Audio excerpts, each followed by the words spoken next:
Hello, and welcome back to the Misfit Business Lounge. I am very, very excited to be diving into today's podcast episode with the beautiful Denise Porter. Denise is an incredible RTT therapist that helps you rapidly transform your mind and step into your fullest potential. Now, Denise has a beautiful energy, and the one thing that I love about Denise is that she has years of understanding in the education system and she's worked with children in progressing in education. And I now see the value that she's bringing in helping others to declutter their limiting beliefs, let go of what's no longer serving them, and realize how powerful and potent their life gets to be. Now, Denise, please introduce yourself and tell us a little bit about how you shifted from the education system into wanting to go down this pathway with RTT therapy. Okay, amazing. Well, thank you so much, Rosie, for allowing me the opportunity to be here. So, my name is Denise Porter, and I am a RTT therapist, but I also have a lot of other pieces to the story as well. So, I'll start at the beginning. Growing up, I had no voice. I had dealt with a lot of trauma, and I would have been considered a selective mute now, in that I could use my voice, but my anxiety was so powerful that it stopped me from speaking. And so going through school like that, I started to really appreciate tools and strategies to help with anxiety because I had to use them just to get through. And when I became a teacher, probably about 22, 23 years ago, I've been teaching for a long time. Teaching was so important to find a voice. And I really connected with those students that were high anxiety or were neurodivergent or had something where they needed a little bit of extra help and extra support because I did too. But my journey into the energy world really only started probably about 10 years ago when I was searching. I had all of the tools in my toolkit through education. I had mental health resources, and I knew how to work with my own anxiety. But then I had a child with severe anxiety, and that became a challenge. I had exhausted all of the resources in every kind of Western civilization, anything that I could attach to and try, I did. And it wasn't working. So one day I actually took the Yellow Pages. Yes, I know, I'm dating myself. For those of you that don't know what that is, Love the it's like a yellow pages. book full of numbers that you can kind of flip through. It's kind of like Google on speed dial. But I looked through and I was trying to see, and I guess spirit must have been with me even at that time and helping me to find. And I found a Huna practitioner. And Huna is a Hawaiian, sort of a Hawaiian shamanism. And what I did is I went to go learn more. And as I learned, the whole energy world opened up to me. And I started to find tools that were really working for my daughter and for myself as well, because I was still dealing with anxiety, even though my response was always, you know what? Feel the fear and do it anyways. The fear was still there, and I still had to work through it. So that's sort of the beginning of my journey. And from there, I've just stepped into different modalities and I continue to build my toolkit and I continue to add things on because I really love that combination of the woo and the do. I still have that analytical brain. I mean, I have a background in psychology, I have a psychology degree, so I need that analytical piece. But at the same time, there's that woo. There's the bit of magic. There's the spirituality. There's the piece that we just can't really completely contextualize. And when you put them together, you have some serious power happening. So Yeah. that's a little bit about me and who I am. And I feel like every time I speak to you, you rapidly transform a little bit more. Like every time I see you, the confidence, the glow in the energy, and even just now witnessing you in this moment, there's such a strong depth around the way that you hold space and the presence. And so I guess the question I want to ask is, would you call yourself an extrovert or an introvert? And the reason I ask this question is I see you now stepping into this really bold energy, but knowing a little bit about your story and what you've just told us right now, I guess you've had to really work to building your own confidence. And so, what was the changing point for you? What was the moment where you said, it's safe to be seen, it's safe to speak up? Can you go into that journey a little bit? Absolutely. Visibility has been the most challenging thing for me on my journey. As I mentioned, I had a lot of trauma as a child and no real voice. So for me, stepping into my power and stepping into my voice didn't feel safe. So what I had to do is I had to learn a lot about somatics. And I think for me, that was that key that opened the door. And I had to learn how to get into my body, get grounded, and use some of the tools to help my body feel safe. Because that was the piece. I could communicate, I could talk. I mean, I have been teaching for years, but to teach is very different than to be in front of an audience and be vulnerable. And I think it's that vulnerability that's the piece that I really had to unlock. Knowing that, you know what? It's okay to screw up.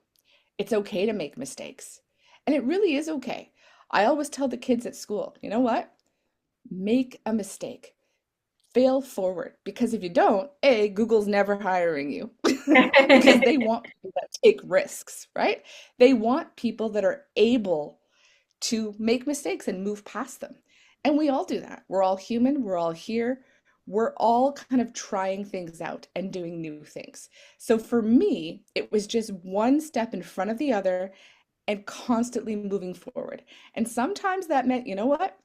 Feel the fear, relabel it, and do it anyways. And I like to use the one analogy about a park. So if you go to an amusement park, there are some people that will ride on a roller coaster, and some people are absolutely terrified. They're grabbing onto the seat, they're holding tight, their voice is shaking, and they're That's just me. praying for that to end. Is that you, Rosie? Yep, that Okay, is me. there you go. And then there's other people that might be doing the same thing. They might be holding tight to the seat, but they're so excited. They can't wait. They're ready to scream and just let their voice out. But the funny part is, physiologically, your body doesn't recognize the difference. It doesn't know if you're feeling fear or you're feeling excitement. The only difference is the label.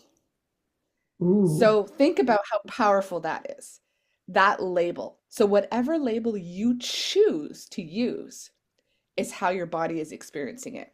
So, if you tell your body you're excited, then naturally it's going to think, okay, I'm excited. This is great. I can keep going. But if you tell your body you're fearful, it stops you in your tracks. So that is part of my journey in learning about the brain. I've always been fascinated with the brain and neuroscience and quantum physics. Those are all, they get my juices flowing and I get so excited.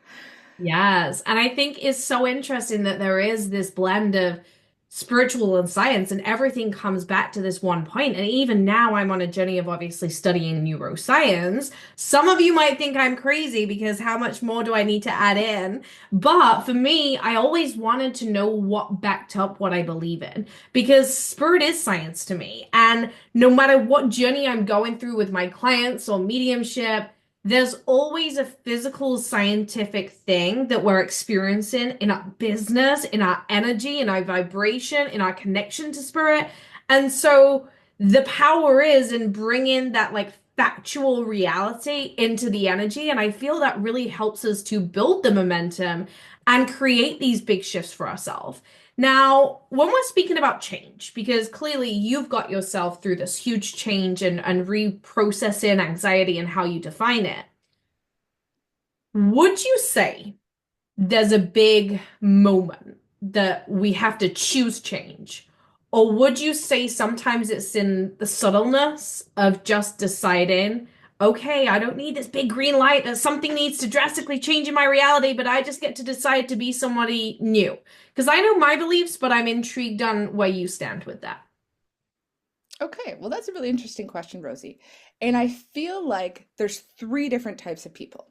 So there's that person that steps boldly into change. They change immediately and it's instant. Before they've barely thought about it, it's happening and they're there. But then there's another type of person that is making little changes here and there. And all of a sudden they look back and they go, oh, wow, I'm in a new reality. I've made all of these little steps. And then there's a third kind of person, which is really interesting because they don't even realize that they're changing. They're not even trying. But if they go back and look, they're just a whole different person. So it depends on who you are in terms of change. But remember that change can and does happen in an instant. It is a choice point. And I feel like the science piece is interesting because it's awareness. And sometimes with the healing, we say we want to be healed or we want to, but what we're really doing is we're focusing our awareness. And the beauty with awareness is as soon as you put your awareness on something, it starts to change. And there's all kinds of scientific experiments that prove that. But it's just a knowing that as soon as I'm aware and as soon as I put my awareness, I've already begun that process. And that's it. That's all you need to do just to get Ooh. started. So I've got goosebumps. That is activating in itself. Now, your brand is called Infinite Reality Shifts. And I guess that's speaking to the many possible realities that we can live. And so, would you say that vision is also a part of that awareness, being able to see yourself through the lens of a new reality? Absolutely. And here we could talk about sort of our reticular activating system. And that's kind of that piece in your brain. Like if you've just bought a pair of amazing boots, right? I know here it's pretty cold right now. Might not be in some places of the world. But if you've bought an amazing pair of boots and suddenly you notice everyone's boots around you and you start to see the boots that you've just purchased because you've activated that piece in your brain. Same thing with a car. You purchase a car, maybe a blue car, suddenly you see blue cars everywhere of a certain brand because that's what you've locked into. But imagine being able to choose to lock into that and being able to see things. Because keep in mind, we are kind of putting on glasses every day with different lenses. And depending on the lens you choose, you might see your reality as very foggy or very clear. So you think about going to the eye doctor and they're putting on different lenses. And sometimes it makes it easier to see, and sometimes it makes it more challenging. But imagine the power of being able to choose that lens and to see a reality that you determine and that you are changing as you're moving. And we have the power to do that because we have billions and billions of pieces of information and we can't be aware of all of it at once. So we filter it. But the thing is, the filter you choose. So I can look at something if I have a challenge and I can say, you know what? I'm choosing to think this is for my highest good. I'm choosing to think this is happening to help me and to support me. And then there could be someone else with a different filter. And they might think, oh, woe is me. I can't believe this happened to me. Now all these bad things are going to happen to me. It's a choice. And as a teacher, I'm really a huge proponent of spelling. I think spelling is so important. But think about it, it's language, it's how we use our words. We are spelling things into existence just by the words that we choose. So language is powerful. And sometimes we really have to carefully think about how we use the words that we use and what we are bringing into our reality because we are spelling it into existence. Ooh, I like this. And also for me, like being energetic, I know when I get in a channel, spirit just doesn't speak in grammar. So it's like, and all the things come through and all the energy flows. And I guess this is such an interesting thing because then it's like, where do we get that energy right of, okay, my energy's here and it wants to do the things, whilst also being super intentional? Because I feel like there's a bigger message here of looking at the energy, let's say, that goes into spelling, but also the energy that goes into ourself. And okay, this is not about censoring you. This is not about, putting that grammar police energy on you, but this is about you understanding where is the intention into how you're crafting your daily experience. And I guess every single day we're crafting an experience for ourselves, and it's are we taking care of the small things? Because spelling might feel like something so small that doesn't matter. But I guess in the grand scheme of looking at this as a metaphor and analyzing what it truly means in our life, it's the intention of the detail that we're putting into our business or into our money relationship, the detail that we're putting into our identity and the way that we feel, the detail that we're putting into, showing up for our relationship. And I guess detail does matter when we're choosing this bigger level. It does, Rosie, but it's really interesting because you can approach it from different perspectives. I like to think of it as a triangle. And on that triangle, there are thoughts, there are your feelings or emotions, and there's behavior. And the beauty of it is you can take any side of that triangle and you can have change through it. So you can make change through your behavior and changing some of your patterns. You can make change through your feelings and changing some of your feelings, or you can work at the thought level and start at your thoughts. And each part you work on, because it's a triangle and they're all equal, it will affect everything else. So it's really just choosing what works for you. Are you someone who likes to work with feelings? And maybe you want to transmute things that way and you want change. Are you someone that wants to repattern or recode your thoughts?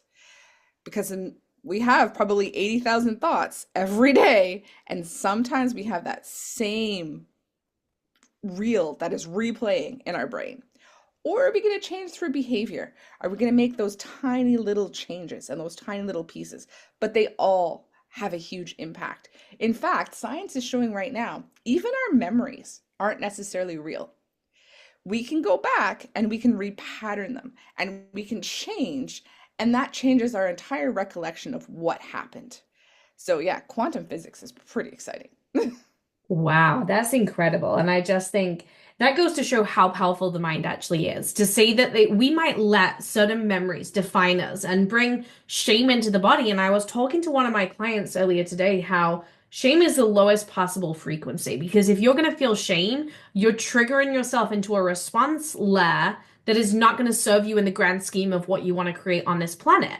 And so, regardless of whether that's in business or just feeling connected with your life around you, the minute you bring in shame is the minute your body starts to close down. And memories are often what I see in my clients that triggers that shame cycle because the minute they remember something from the past or an old cycle of money or an old cycle of business, they start to define themselves. They start to bring in shame. They start to bring in guilt. They start to tear themselves to pieces. And then they give their power away to whatever the circumstance is.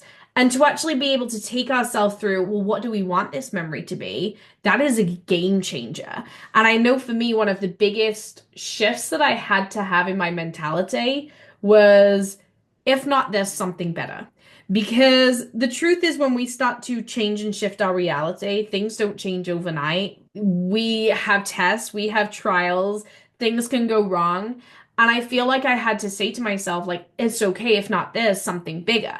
Because it kept me aligned with, I'm not going to let the small things of how I'm shifting right now define me. I'm going to stay focused on the bigger imprintation of what I want to bring to the surface and how I want this bigger chapter of my life to look.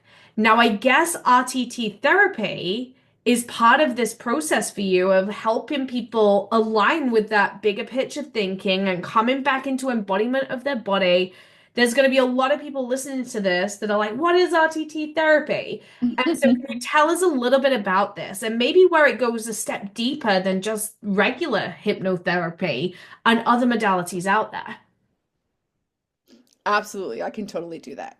Well, if you think of conventional talk therapy, and sometimes the change can happen, but it takes years and years and years. And that's where this piece has a rapid at the beginning because it's quick. You shift very rapidly. So hypnosis helps you because you think of a person as a driver. And generally speaking, the vast majority of us have our subconscious mind driving the vehicle. Now, if you're out and about driving, you know, when you get into that space where you're not sure how you got where you got, that's Yep. hypnosis. And that's when your subconscious mind is in the driver's seat. And we don't want that when we're driving. We want our conscious mind to be in control. We want to have choice. So, what happens during a session of RTT is we go into hypnosis, and hypnosis isn't scary. There's no balking like a chicken. I mean, I can't make you do that, or I have a lot of really fancy cars in my driveway. All it is an intense, relaxed state. And when you are in that relaxed state, you have more access to your subconscious mind. And your subconscious mind is a little bit like a toddler. You have to speak in terms of pictures, images, and it takes on certain things. And generally speaking, a lot of the things it takes on are between the ages of 0 and 7, because that's when you're really starting to learn things about your environment. So at that time, all of those teachers around you, it could be your parents, could be an actual teacher, it could be a family friend, they are all programming you. They are coding your mind with their belief system. And that could be a good thing or a bad thing. But what we're able to do when you're in that state is we can pull up memories from your past and change them. We can recode them. We can bring them up and we can release them so that they are no longer impactful. And sometimes it can be a big traumatic event, but sometimes it could be just someone said some phrase to you and it stuck. And now you are seeing the world through that light or through that limiting belief. And a limiting belief is just a belief that's stopping you. For example, thinking, I'm not enough. If that's coded into your system, and I can tell you it's coded into most of our systems, so it's not abnormal to have limiting beliefs. We all do, every single one of us on the planet, because we're human. But what we can do is we can change those. And what I do is I add energy to it as well.